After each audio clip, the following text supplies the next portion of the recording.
I'm Nicola Mawson with this week's edition of Money Minute, bringing you the key financial news of the week.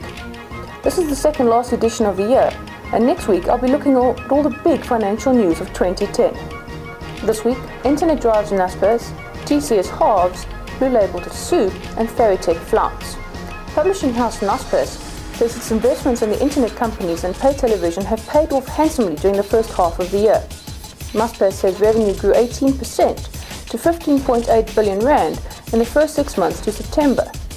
Net profit jumped from 1.5 billion to 3.5 billion rand, and earnings per share went from 648 cents to 860 cents. The company, which owns magazines, newspapers, MultiChoice, and several internet operations, says most of its growth came from its internet business, where revenue was up 54%. In addition, its largest unit, Pay TV, added subscribers, which saw revenue growing 20%. Naspers has several internet investments in emerging economies. Total client services saw revenue drop by more than half in the first half of its financial year to August. TCS provides law enforcement solutions to traffic departments around the country, but it reported revenue down 55% to 21.5 million, and its after-tax loss increased to 6.56 million from 350,000 a year ago.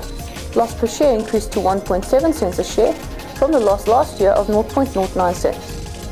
Delays in finalizing speeding fines, rolling out demerit system auto, and the World Cup weighed on revenue.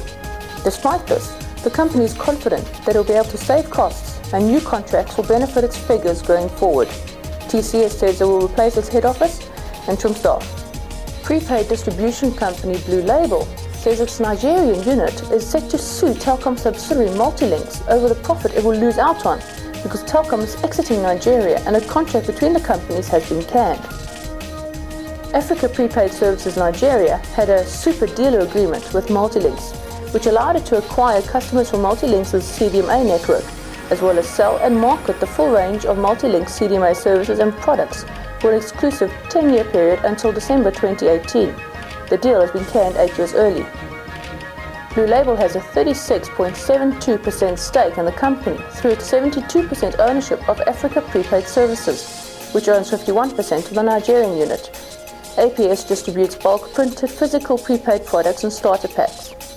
For the year to May, Africa Prepaid Services Nigeria added 38.7 million rand to Blue Label's net profit after tax, which translates to 5.1 cents in its headline earnings per share of 48.27 cents. It opened its stores in May 2009.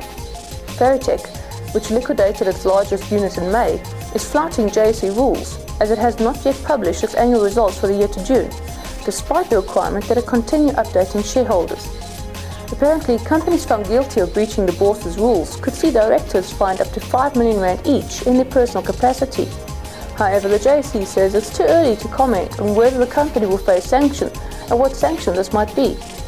Faritec's results for the year to June should have been published by the end of September, but its last results were for the half year to December, published in March. I'm Nicola Mawson. That was this week's Money Minute. All these news stories and much more in greater detail are available on www.ITWeb.co.za. I'll see you again, same time, next week for the bumper edition looking back on 2010.